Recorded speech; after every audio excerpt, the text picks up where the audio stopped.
महात्मा ज्योतिबा राव फूले द्वारा लिखित प्रसिद्ध पुस्तक गुलामगिरी का परिच्छेद 14वां करने वाले हैं, जिसका शीर्षक है यूरोपियन कर्मचारियों का निष्क्रिय बनना, सामंतों यानी ब्राह्मणों खोत का वर्चस्व, पेंशन लेकर सरकारी नौकरी से मुक्त हुए यूरोपियन कर्मचारियों द्वारा सरकार के दरबार में गांव-गांव की हकीकत बताए जाने की आवश्यकता, धर्म और जाति के अहंकार आदि के संबंध में। तो चलिए शुरू करते हैं परिच्छेद 14। धोड़ीराव तात यदि इस प्रकार का अर्थ सभी सरकारी विभागों के ब्राह्मण कर्मचारियों का वर्चस्व होने की वजह से हो रहा हो, तब यूरोपियन कलेक्टर वहां बैठकर क्या कर रहे हैं? वे ब्राह्मणों की लुच्चागिरी के संबंध में सरकार को रिपोर्ट क्यों नहीं कर रहे हैं? ज्योतिबा राव कहते हैं, अरे इन ब्राह्मण कर्मचारियों के इस रवैये के कारण उनकी टेबल पर इतना काम पड़ा हुआ रहता है कि वे लोग उसमें कुछ जरूरी काम कर लेते हैं। केवल मराठी कागजातों पर दस्तखत करते करते उनकी नाक में दम आ जाता है। इसलिए उन बेचारों को इन तमाम अनर्थों की खोजबीन करके उस संबंध में सरकार को रिपोर्ट करने के लिए समय भी कहाँ है। इतना सब होने पर भी मैं यह सुन रहा हूँ कि कोंकण के अधिकांश दयालु यूरोपियन कलेक्टरों ने अज्ञानी शूद्रों पर ब्राह्मण जमींदारों की ओर से जो जुल्म ढाए जा रहे हैं, उन्हें समाप्त करने के लिए अज्ञानी शूद्रों के पक्ष में स्वयं ब्राह्मण जमींदारों के प्रतिवादी होकर के वे सरकार में उस संबंध में प्रयास कर रहे हैं। लेकिन इसी समय सभी ब्राह्मण जमींदारों ने अमेरिकी गुलाम होल्कर का अनुकरण करते हुए अपने मतलबी धर्म की सहायता से अज्ञानी अनपढ़ शूद्रों में सरकार के विरोध में गलत सलत बातें प्रचलित की।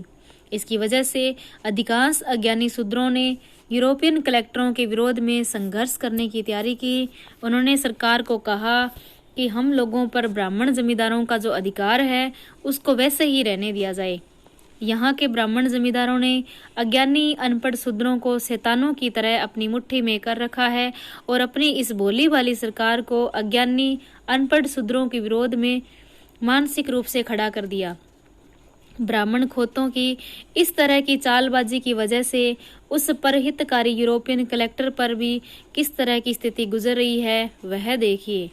धोड़ीराव इस तरह अज्ञानी शूद्र ब्राह्मणों के बहकावे में आकर अपना चारों ओर से नुकसान कर लेते हैं, यह अच्छी बात नहीं है। इसी तरह से आगे किसी समय उन्होंने ब्राह्मणों के बहकावे में आकर सरकार के विरोध में अपना हाथ खड़ा किया, तब उनकी बड़ी हानि होगी, क्योंकि शूद्रों को ब्राह्मण पंडित पुरोहितों की दास्ता से मुक्त होने का इससे अच्छा मौका पुनः प्राप्त होना मुश्किल ही है। इसलिए शूद्रों के हाथ से इस तरह का अनर्थ न हो, इसलिए आपको कुछ उपाय सूझ रहे हों तो एक बार जाकर अपनी दयालु सरकार को समझाकर देखिए, क्योंकि अज्ञानी अनपढ़ शूद्रों को बताने से कोई फायदा नहीं।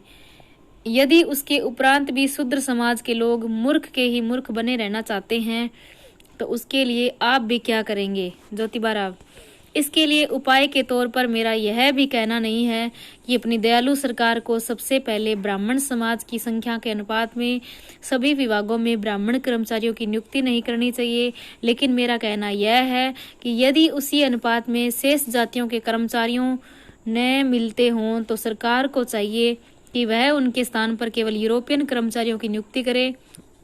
मेरे कहने का मतलब यह है कि फिर सभी ब्राह्मण कर्मचारियों को सरकार और अज्ञानी शूद्रों का नुकसान करने का मौका नहीं मिलेगा। दूसरी बात यह है कि सरकार को केवल उन यूरोपियन कलेक्टरों को जिन्हें अच्छी तरह से महाराष्ट्र भाषा यानी मराठी भाषा बोलना आता है, उन सभी को उम्र भर के लिए पेंशन देकर वही तमाम गांव खेड़ों में रहने वाले अज्ञानी अनपढ़ डरपोक और ब्राह्मण पंडित पुरोहितों के हाथ के खिलौने बने हुए शूद्रों में मिलजुल कर रहने के लिए प्रेरित करना चाहिए और फिर उन्हें सभी ब्राह्मण कुलकर्णी आदि कर्मचारियों की चालाकी पर कड़ी नजर रखनी चाहिए। पेंशन प्राप्त आदि अधिकारियों के द्वारा हमेशा वहां की छोटी मोटी गतिविधियों की रिपोर्ट मंगवानी चाहिए। इसका परिणाम यह होगा कि वहां के सरकारी विभाग शिक्षा विभाग के ब्राह्मण कर्मचारियों की लुभावनी चालाकी का तो पर्दाफाश हो ही जाएगा, साथ ही पिछले कुछ दिनों में सारे शिक्षा विभाग की भी जो दुर्दशा हुई है उसका भी पूरे तरह से बंदोबस्त हो जाएगा। इस तरह तमाम अज्ञानी शोषित शूद्रों को यथार्थों का पता चलते ही वे लोग इन ब्राह्मण पुरोहितों के कुतर्की अधिकारों का पूरी तरह से निषेध करेंगे और ये अज्ञानी शूद्र लोग अपनी अंग्रेजी सरकार के उपकारों को कभी भूलेंगे नहीं। इस बात का मुझे विश्वास है, क्योंकि हम शूद्रों के गले में सदियों से इन ब्राह्मण पंडित पुरोहितों द्वारा बांधी गई गुलामी की जंजीरें जल्दी ही किसी द्वारा खुले जाना संभव नहीं है। दौड़ीराव तात, फिर आप अपने बचपन में अखाड़े खेलने और निशानी पर गोली दागने की कसरत किस लिए कर रहे थे? तो ज्योतिबा राव कहते हैं, अपनी दयालु सरकार को मार भगाने के लिए। दौड़ीराव तात, लेकिन आपने इस तरह की दुष्ट मसलत कहाँ से सीखी? ज्योतिबा राव, 2-4 पढ़े लिखे सुधरे हुए ब्राह्मण विद्वानों से लेकर आज के सुधारणवादी लेकिन घर के चूल्हे के पास ब्राह्मणों तक सभी लोग इसका कारण यह बताते हैं कि अपने में ही अधिकांश जाति के लोग अनादि सिद्ध धर्म के बारे में अज्ञानी हैं। इसलिए अपने सभी लोगों की एकता समाप्त हो गई है। इसी वजह से अपने ही कई प्रकार के जाति भेद पैदा हो गए। अपने में ही इस तरह का बिखराव आने की वजह से अपना राजकाज अंग्रेजों के हाथ में चला गया और वे लोग अब हमारे अज्ञानी बोले वाले लोगों का अपने देश के प्रति जो अभिमान है वह समाप्त हो गया। इसलिए उनको अपने मतलबी धर्म का आधार दिखाकर अपने गुरु भाई बना रहे हैं। इसलिए हम सभी जाति के लोगों में अपनी एकता कायम करनी चाहिए। इसके बगैर इन अंग्रेज लोगों को अपने देश से निकाल बाहर करने की शक्ति हम लोगों में आएगी नहीं, और इस तरह किए बगैर हम लोगों का अमेरिकी, फ्रांस और रशियन लोगों की बराबरी में आना कदापि संभव नहीं है। यह उन्होंने मुझे टॉमस पेंस आदि ग्रंथकारों की किताबों के कई वाक्य उद्धरण स्वरूप देकर सिद्ध करके दिखाया है। इसी वजह से इस तरह के मूर्खतापूर्ण आचार कुछ दिनों तक अपने बचपन में करता रहा था, लेकिन बाद में उन्हीं ग्रंथों के सारे गंभीर रूप से सोचने लगा। तब कहीं इन पढ़े लिखे ब्राह्मणों से मतलबी मलहम पट्टी का सही अर्थ मेरे ध्यान में आया। वही सही अर्थ है कि हम सभी शूद्र लोग अंग्रेजों के गुरु भाई होते ही उनके पूर्वजों के तमाम ग्रंथों यानी धर्मशास्त्रों का निषेध करेंगे और उससे उनके जाति अहंकार को ठेस पहुंचेगी। इस तरह का उसका तुरंत परिणाम यह होगा कि उनके हरामी लोगों को हम शूद्रों के श्रम की रोटियां खाने को नहीं मिलेगी। इस प्रकार ब्रह्मा के बाप को भी यह कहने की हिम्मत नहीं होगी कि शूद्रों से ब्राह्मण ऊंचे वर्ण के हैं। अरे, जिन लोगों के पूर्वजों को ही देश अभिमान शब्द बिल्कुल मालूम नहीं था, उन लोगों ने उस शब्द का इस तरह से अर्थ किया, इसके लिए हमको बहुत आश्चर्य करने की आवश्यकता नहीं। अंग्रेज लोगों में वास्तव में बलि राजा के आने के पहले देश अभिमान शब्द का अर्थ ग्रीक लोगों से पड़ा था, लेकिन बाद में जब वे उस बलि राजा के अनुयायी हुए तब से उनमें यह सद्गुण इतना बढ़ा कि उनकी बराबरी अन्य किसी भी धर्म का स्वाभिमानी व्यक्ति नहीं कर सकता था। यदि उनको देखना ही है तो अमेरिका के बलि राजा के मता अनुयायी जॉर्ज वॉशिंगटन की तुलना का आदमी देखना चाहिए। यदि ऐसे महापुरुष की योग्यता आदमी देखना संभव न हो तो तब उन्हें फ्रांस के बलि राजा के मता अनुयायी लफेटे की योग्यता का आदमी देखना चाहिए। अरे, यदि इन्हें पढ़े लिखे विद्वानों के पूर्वजों को स्वदेश अभिमान वास्तव में मालूम होता तो अपनी किताबों में, अपने धर्मशास्त्रों में अपने ही देश बंधुओं को यानी शूद्रों को पशु से भी नीच समझने के बारे में लेख नहीं लिखे होते।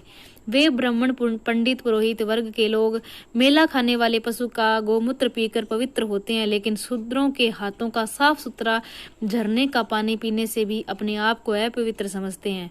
लेकिन मैं इन पढ़े लिखे विद्वानों के पूर्वजों द्वारा क्रिश्चियन लोगों के पवित्र देश अभिमान के विरुद्ध उपस्थित किया हुआ अपवित्र देश अभिमान हमको यदि किसी की बदौलत समझा होगा तो वह अंग्रेजों की बदौलत, और ऐसे परोपकारी लोगों का मतलब हम सभी को ब्राह्मणों की गुलामी से मुक्त करने वाले लोगों को अपने देश से भगा देने की उन ब्राह्मणों की कसरत में ऐसा कौन है जो शामिल होना चाहेगा? अरे, ऐसा कौन मूर्ख आदमी है जो अपने रक्षकों के विरुद्ध ही अपना हाथ उठाने की हिम्मत करेगा? लेकिन मैं तुमको इतना स्पष्ट रूप से बता देना चाहता हूँ कि अंग्रेज लोग आज है कल नहीं रहेंगे। वे लोग हमेशा हमेशा के लिए हम लोगों का साथ देंगे, ऐसी बात नहीं है। इसलिए जब तक उन अंग्रेज लोगों की सत्ता इस देश में है, तब तक हम सभी शूद्र लोगों को जितनी जल्दी हो सके उतनी जल्दी ब्राह्मण पंडित पुरोहितों की परंपरागत धार्मिक, सामाजिक, सांस्कृतिक गुलामी से मुक्त होना चाहिए। और इसी में हम सभी की बुद्धिमानी है। भगवान ने एक बार शूद्रों पर दया करके अंग्रेज बहादुरों के हाथ से ब्राह्मण नाना साहब पेशवा के विद्रोह को चकनाचूर करवा दिया। यह अच्छा हुआ, वरना उन सदावल के लिंग के इर्द गिर्द रुद्र करने वाले पढ़े लिखे ब्राह्मणों ने आज तक कई महारों को ब्राह्मणी ढंग की धोती पहनने की वजह से या फिर कीर्तनों में संस्कृत श्लोकों का पठन पालन करने की वजह से काला पानी दिखा दिया होता, इसमें कोई संदेह नहीं है। तो ये है महात्मा ज्योतिबा राव फूले की गुलामगिरी पुस्तक का 14वां अध्याय। अगले वीडियो में हम गुलामगिरी पुस्तक का परिच्छेद 15वां करने वाले हैं। तब तक के लिए थैंक यू। जय हिंद, जय भारत।